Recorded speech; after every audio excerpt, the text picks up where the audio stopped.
మన ఈ కార్యక్రమంలో పుంభావ సరస్వతి, మంగళంపల్లి బాలమురళీకృష్ణ గారితో మనకున్నటువంటి బంధం, మనది ఒక ప్రత్యేకమైన బంధం ఏర్పడింది మనకి గురువుగారితో. ఆ సమయంలో మనం ఎన్ని రకాలుగా ఆయనతో కలిసి తిరిగాము, ఆయన మనతో ఎంత చక్కగా కలిసిపోయారు, ఎన్ని విలువైన విషయాలు చెప్పారు, వాటిని రసజ్ఞులైనటువంటి ప్రేక్షకులతో పంచుకుందామని ఈ కార్యక్రమం ఏర్పాటు చేశాను. చాలా మంచి కార్యక్రమం మీరు ఏర్పాటు చేశారు. ఇది ఏంటంటే ఒక వాగ్గేయకార మూర్తిని, అన్నమయ్య, త్యాగయ్య వాళ్ళు ఎలా ఉంటారో మనకు తెలియదు. మన కీర్తనలు పాడుకోవడం, వినటం, వాళ్ళ బొమ్మలు చూడటం తప్పితే వాళ్ళ ఫోటోలు కూడా ఉండవు. కాబట్టి ఈ కాలంలో వాగ్గేయకారులు అంటే ఎలా ఉంటారో మనం తెలుసుకోవటం కోసం, అనుభవించడం కోసం, అర్థమవటం కోసం మంగళంపల్లి బాలమురళీకృష్ణ పూర్వ మహావాగ్గేయకారులంతా ఒక రూపమే వస్తే మంగళంపల్లి బాలమురళీకృష్ణ అనుకోవచ్చు. వారిలో వారందరినీ మనం దర్శించుకున్నాము. అయితే మీకు వారితో చాలా అనుబంధం, మీరంటే చాలా ఇష్టము. అది నేను దగ్గర నుంచి అనుభవించాను ఆ 2-3 రోజుల పాటు. ఎందుకంటే 2008లో కొప్పరపకోవల పురస్కారం మంగళంపల్లి బాలమురళీకృష్ణ గారికి మనం ఇస్తున్న సందర్భంలో విశాఖపట్నంగా వారు ఇచ్చారు. మీరు ఒక అతిథిగా వచ్చారు. ఆ రోజు ముందు రోజే వచ్చింది. ముందు రోజే రోజు వచ్చి మనం వెళ్ళి ఎయిర్పోర్ట్కి వెళ్ళి ఆయన్ని రిసీవ్ చేసుకున్నాము. మళ్ళీ ఎయిర్పోర్ట్ దగ్గర డ్రాప్ చేసాము. అయితే ఈ సందర్భంలో బాలమురళీకృష్ణ గారు అంత మహావాగ్గేయకారుడైన, అవతారమూర్తి అయినా, ఆయనలో ఆ పేరు తగ్గట్టుగా ఎప్పటికీ ఆయన బాలుడు అలాగే ఉంటాడు ఆయన. నేను మామూలుగా మీరు ఇలా కొప్పరపకోల పురస్కారం ఆయన అడగగానే తప్పనిసరిగా వస్తాను, ఇది వారి మహాకవులకి ఆశీర్వాదంగా నేను భావిస్తానన్నారు. అయితే ఒక కండిషను, నేను 2 రోజులు ముందే వస్తాను. ఇంకొక కండిషను, రోజు నువ్వు నాతో భోజనం చేయాలి. 3వ కండిషను, నువ్వు ఎక్కడ ఏ స్టార్ హోటల్లో కార్లు ఏమి పెట్టద్దు, మా బంధువులింటో దిగుతాను. ఈ కండిషన్లు నువ్వు ఒప్పుకుంటే నేను వస్తాను. ఈ కండిషన్లు ఏంటంటే ఇవన్నీ వరాలు కదా, వరాల జల్లులు కురిపించారు మీరు. తప్పనిసరిగా అంతకంటే పరమానందం అన్నాను. అన్నట్టుగానే 1 రోజు 2 రోజులు ముందే వచ్చారు. మీరు కూడా వచ్చారు. మీరు, నేను, వేదభాస్కరం గారు కూడా ఉంటుంది. ఎయిర్పోర్ట్కి వెళ్ళాము. ఎయిర్పోర్ట్కి వెళ్ళినప్పుడు నేను ముందు వెళ్ళిపోయి ఆయన వస్తున్నారని చెప్పి కాళ్ళకి నమస్కారం చేశా. అవును, ఆయన మీరు వస్తున్నారని నేను వస్తున్నాను అని అప్పుడు మీరు వచ్చారు. వచ్చినప్పుడు ఆయన అన్నారు, ఇదిగో ఈయన తెలుసా, ఈయన అయస్కాంతం లాంటి వాడు, వచ్చి మన అతుక్కుంటాడు, ఆ తరువాత వెళ్ళిపోతాడు, మనం వెతుక్కోవాలి అన్నారు. అవును, గుర్తు, నాకు అంతా గుర్తుంది. తర్వాత మన కారు, ఆయన పాద నమస్కారం చేసుకొని రిసీవ్ చేసుకొని కారు ఎక్కి మనం ఆయన్ని విడి దగ్గరికి, వాళ్ళ ఇంటి దగ్గర తీసుకెళ్ళేంత వరకు కూడా మీరు కొన్ని వాగ్గేయకార కీర్తనలు, ముఖ్యంగా అష్టపదులు, అవి మీరు పాడుతూ గుర్తు చేస్తూ ఉంటే ఆయన చాలా ఎంతో పులకిస్తూ ఆనందిస్తూ ఉన్నారు. ఇదే సందర్భంలో మీరు అడిగారు, అంటే తిరిగి వచ్చేటప్పుడు మనం మళ్ళీ ఎయిర్పోర్ట్లో ఆయన దించడానికి వచ్చేటప్పుడు, వెళ్ళేటప్పుడు కూడా మీరు చెప్పాను. ఆ కొన్ని పాడుతున్నారు. మీరు పాడుతుంటే ఆయన మధ్యలో మీరు అడిగారు, ఇలా గురువు గారిని ఏదో పాడుతున్నాను, యాజ్ ఈజీగా ఇది కరెక్ట్ కాకపోవచ్చు, నేను పాడుతున్నాను, ఏదో మీరు రాగానే ఆ భావావేశంతో పాడుతున్నాను అంటే, శృతి శుభంగా పాడుతున్నారు, చాలా పర్ఫెక్ట్గా పాడుతున్నారు, చక్కగా పాడుతున్నారు, మీరు పాడండి, చాలా హాయిగా ఉందని ఆయన మీరు పాడే విధానాన్ని కూడా ఆయన మెచ్చుకున్నారు. అంటే కొప్పవరపు కవుల సభ, మీ తాతగారి సభ జరిగింది. ఆ సభలో ఆయనకి పురస్కారం. అవును, ఆ సభలో ఆయన గురించి మాట్లాడాను, కొప్పవరపు కవుల గురించి మాట్లాడాను. మనం తిరిగి మళ్ళీ ఆయన్ని ఎయిర్పోర్ట్లో దించేటప్పుడు ఒక అద్భుతమైనటువంటి సన్నివేశం అది. నేను, గురువుగారు, మీ జయదేవుడి అష్టపదుల్లో గజల్ లక్షణాలు ఉంటాయండి అన్నా. అంటే మీకు గుర్తుందే? అవును, అంటే ఆయన ఇలా వెనక్కి తిరిగి ఎలా అన్నారు. అంటే నేను అంటే కొంచెం మొహమాట పడ్డా పాడటానికి. చెప్పమన్నారు.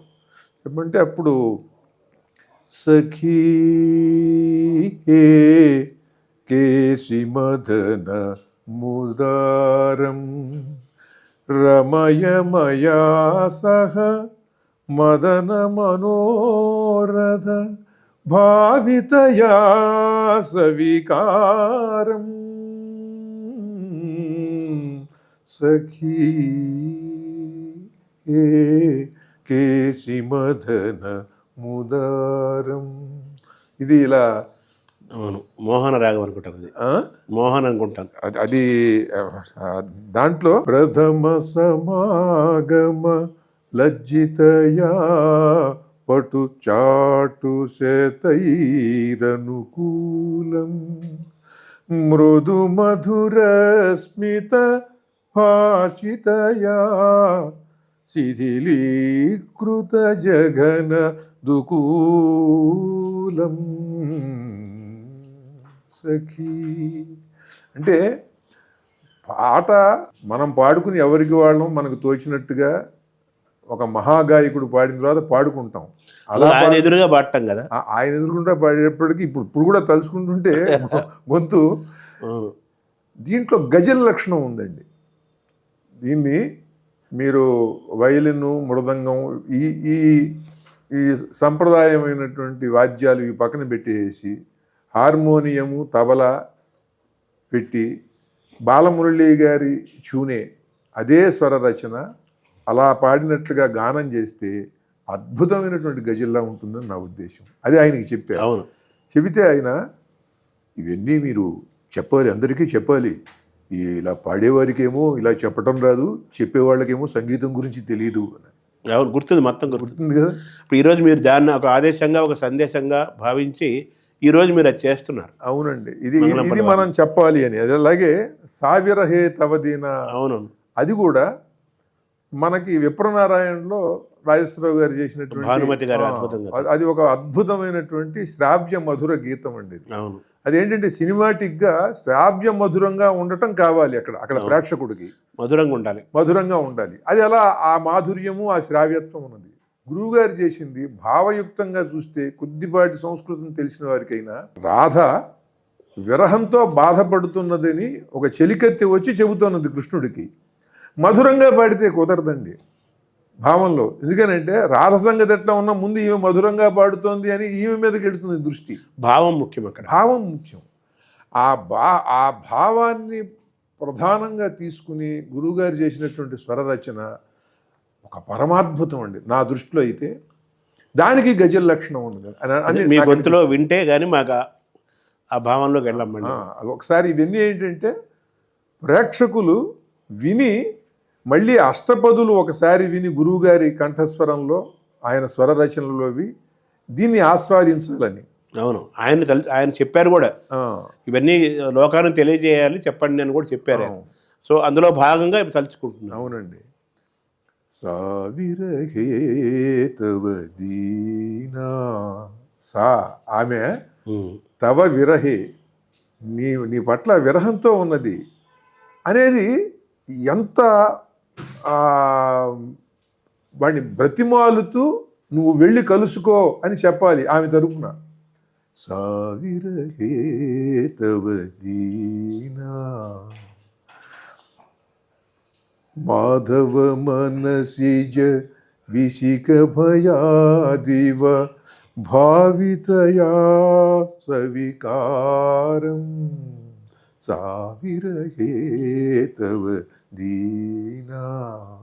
అంటే అంత బతిమాలుతూ అంత అనునయంగా ఆమె విరహం గురించి చెప్పటంలో ఆ సావిరహే తవదీనా అంటే సాహిత్యానికి ఇచ్చిన ప్రాముఖ్యత అంటే అక్కడ పాత్ర ఔచిత్యం. అట్లాగే నిందతి చందనం ఇందు కిరణం అను నిందతి ఖేదమధీరం వ్యాళ నిలయమిళనే నగరళమివ కలయతి మలయ సమీరం సావిరహేతవదీనా. అంటే నాకైతే ఒక మధురమైనటువంటి ఒక దివ్య లోకంలోకి తీసుకెళ్ళిపోతుంది. అంటే ఇదే దాన్ని భానుమతి గారు పాడారు. సావిరహి అనగానే వెంటనే భానుమతి గుర్తుకొస్తారు. అలాగే ఒరిస్సాల రఘునాథ్ పాణిగ్రాహి అష్టపదులు అనగానే ఆయన అన్నట్టుగా అంటారు. ఘంటసాల అద్భుతంగా పాడారు అష్టపదులు. వీటన్నిటికంటే భిన్నంగా బాలమురళి పాడిన విధానంలో మీరు అన్నట్టుగా సాహిత్యానికి అత్యంత ప్రాముఖ్యతనిస్తూ భావాన్ని ఒలికించారు. పాత్రౌచిత్యం అంటే నిందతి చందనం అంటే గంధం రాస్తే చల్లగా ఉంటుందని ఆ గంధం వద్దని గంధాన్ని నిందిస్తోంది. ఇది నిందటి ఇందు కిరణం వెన్నెలని నిందిస్తోంది. అది వ్యాళ నిళయమిళనే నగరళమివ కలయతి మలయ సమీరం సావిరహే తవదీనా. ఇవి ఒక అద్భుతమైనటువంటి ఒక ప్రశాంత సమయంలో వీటిని వినాలండి. వింటే మన మనస్సుని చాలా మృదుతరం చేస్తుంది. మనస్సు మన హృదయం మెత్తనవుతుంది. భావం చాలా లోతైనటువంటి భావం చాలా గాఢంగా మనకి ఒక మంచి రసానుభూతిని ఇస్తుంది. అంటే ఇన్ని అష్టపదులు ఉండగా మీరు దీనికి ఎక్కువ ఎందుకు ఆకర్షణకు గురయ్యారు? చాలా ఉన్నాయి ఇట్లా. నేను ఇప్పుడు అట్లాగే మాధవే మాకురు మానిని మానమయే మాధవే తాళఫలాదపి గురుమతి సరసం కిము విఫలీ కురుషే కుచకలశం మాధవే. దీని గజల్ లక్షణం ఉందండి.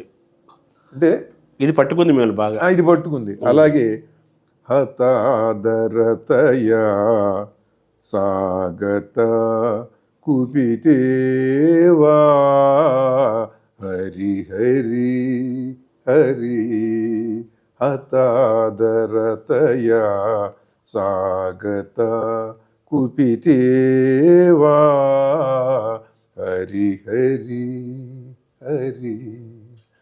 ఇవి అంటే ఆ గజల్ ధోరణి.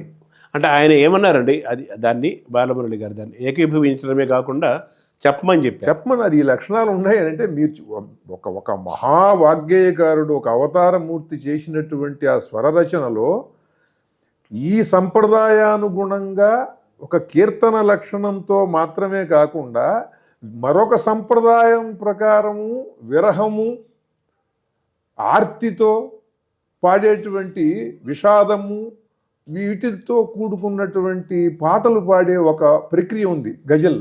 అవును, సహజంగా గజల్లో కేవలం ఇదని కానీ విరహ గీతాలు ఎక్కువగా ఉంటాయి. విరహము ప్రేమ వీటికి సంబంధించినటువంటివి బాగా ఎక్కువగా శోభిస్తాయి. అనేక సూక్తులు నీతులు ఉన్నా కూడా అది ఈ లక్షణం దీంట్లో ఉంది. ఎందుకంటే ప్రధానంగా అష్టపదులు విరహంతో కూడుకుని ఉంటాయి. ఈ అంటే మానవ రసానుభూతి మొత్తం ఒక ముద్ద. సా విరహే అన్నారు కదా. ఈ రసానుభూతి అంతా కూడా మానవ హృదయ స్పందన ఈ ప్రపంచంలో ఎవరికైనా ఒకటే. అది గజల్ సంప్రదాయం తెలిసిన వాడు విరహాన్ని అలా అనుభవిస్తున్నాడు. ఈయన సంప్రదాయ రాగాలలోంచి ఈ స్వరాలు చేసిన ఈ స్వరరచన చేసిన దీనికి గజల్ లక్షణం వచ్చింది. అదే అందుకని ఆయన గమనించి ఇతను చెబుతున్నది నిజం, దీంట్లో ఇది ఉన్నది అని చెప్పి అందరికీ చెప్పుకున్నారు. యాక్చువల్లీ ఇది మీరు కనిపెట్టింది ఇది. అవునండి. అంటే కనిపెట్టిందంటే నేను చెప్పా. నేను భయపడుతూ తడబడుతూ చెప్పా. మీ ఎదుర్కొనే చెప్పాను కదా. మీరు వేదభాస్కర్ గారు ఉన్నారు. చెప్తే ఆయన ఆ తర్వాత కూడా అన్నారు, ఇవన్నీ నాతో చెప్తే కాదు అందరితో చెప్పాలి అన్నారు. అంటే నాకేంటంటే పాడినప్పుడు ఆయన పాటలు విన్నటువంటి శ్రోతలు దిగ్గజాలు వీళ్ళందరూ కూడా మనది వింటే మనం పాడితే ఏమనుకుంటారని. కానీ ఇప్పుడు ఏంటంటే ఆయనకు ఒక నివాళిగా ఈ విషయాన్ని ఈ కార్యక్రమంలో చెప్తే మీరు ఒక గాయకుడను భావంతో మీరు ఒక కవిగా దాన్ని అనుభవించిన దాన్ని మీరు చెప్తున్నారు కానీ ప్రదర్శన కాదు కదా. అదండి నా పరిశీలన. నేను అనుభవించిన రసానుభూతి చదివితే అర్థమవుతుంది కదా కాబట్టి ఊరికి వినిపిస్తుంది చెబుతున్నారు.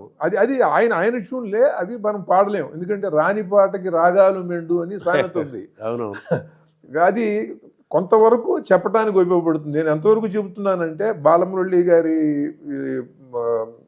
సంగీతం గురించి పూర్ణచంద్రుడు ఎలా ఉంటాడు రా అని అంటే నేను ఇలా సున్నా చుట్టాను. దాంట్లో ఉండే ఆ తెల్లదనం కానీ ఆ చల్లదనం కానీ ఆ నైగనిగ్యం కానీ ఆ ఆహ్లాదం కానీ నేను చూపించలేను. పూర్ణచంద్రుడు ఎట్లా ఉంటాడంటే గుండ్రంగా ఉంటాడు కనుక నేను ఇలా సున్నా చుట్టాను. అయితే భూమి గుండ్రంగా ఉందంటారు కదా, భూమికి దానికి దీనికి సంబంధం అంటే దీని వరకు ఆయన సంగీతం గురించి నేను చెప్పగలిగింది ఎంతంటే అది ఇలా చెప్పాను నేను, పూర్ణచంద్రుడిలా ఉంటుంది అని. కానీ దాంట్లో ఉన్నవన్నీ నేను చెప్పలేను. అంటే ఆయన ప్రజ్ఞ పరిపూర్ణమైంది, సంపూర్ణమైంది. అలాగే వెన్నెల వంటిది, తెల్లనది, చల్లనది, ఆహ్లాదకరమైన సర్వ జనాహ్లాదకారి అది.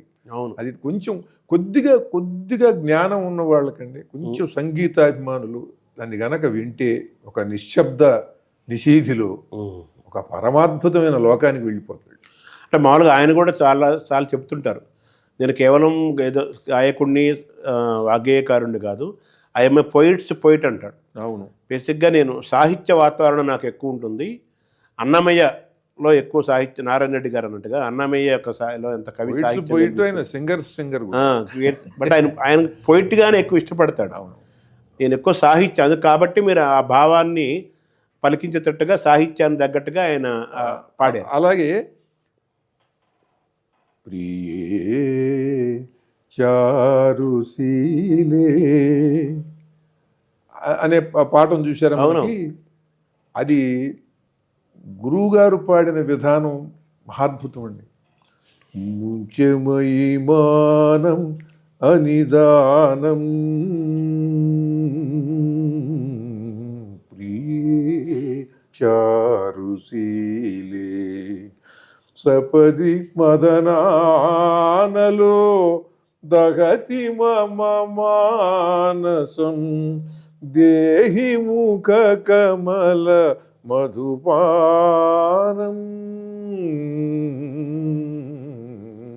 ప్రియే చారుశీలే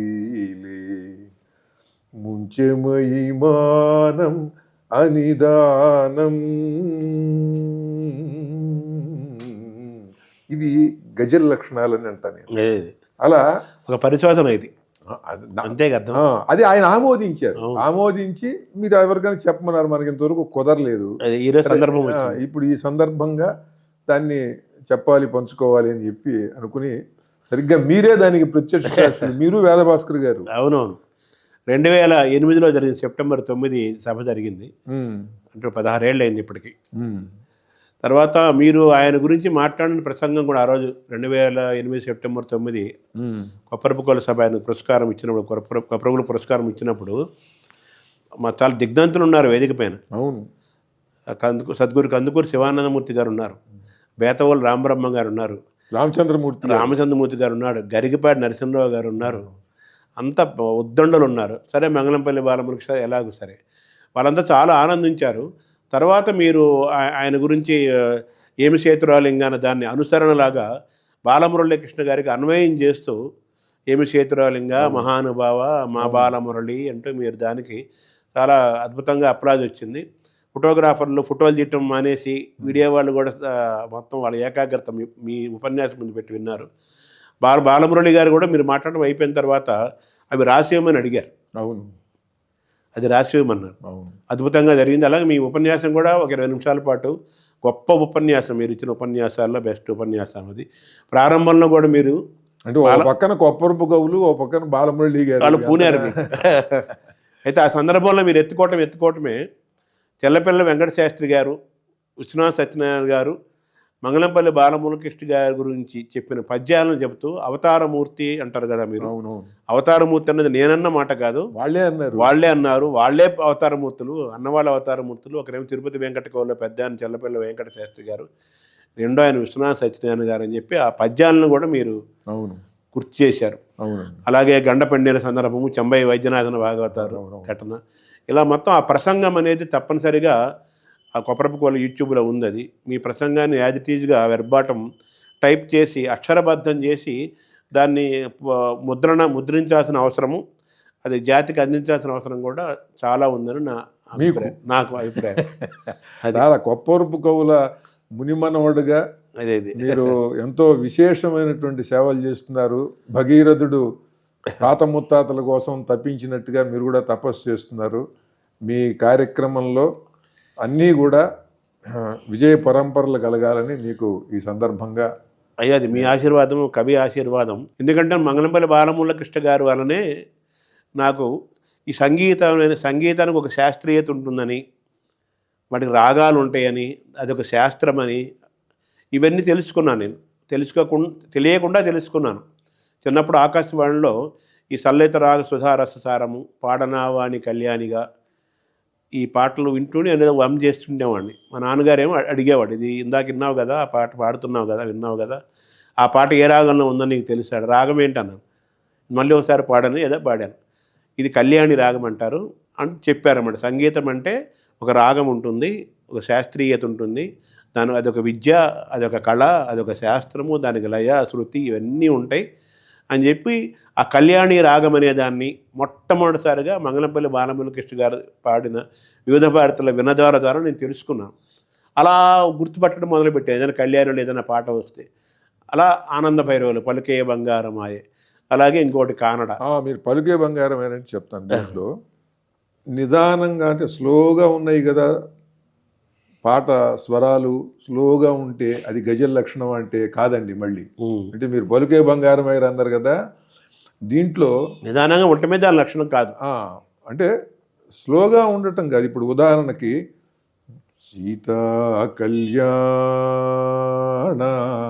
వైభోగమే అంటే రామ కళ్యాణ చాలా నిదానంగా ఇలా ఉంటాయి. ఇవన్నీ వీటికి గజల్ లక్షణాలు ఉంటాయి. ఆ టెంపోకి దానికి సంబంధం లేదు. దాంట్లో ఆ విరహ ఛాయ ఉండాలండి. అవును, స్వరంలో. అట్లాగే సాహిత్యంలో కూడా ఉన్నది. అదే పలుకే బంగారమాయ, అదే అదే అది ఆనంద భైరవ్ అని, ఇది కళ్యాణి అని, ఇది కానడ అని, ఇలా ఇవన్నీ కూడా కేవలం మంగళంపల్లి బాలమురళీకృష్ణ గారి ఆయన పాటల వివిధ పాటలు వినటం వల్లనే నాకు తెలుసుకున్నాను. అటువంటి వ్యక్తిని కలవటం కూడా మీలాంటి వారు ఉన్నప్పుడు కలవటము, అద్భుతమైన రస చర్చ జరగటం, ఆయన వయసుకు మించి ఆయన మనతో గడపటం, అది గొప్ప విషయం. ఇవన్నీ అద్భుతమైన జ్ఞాపకాలు.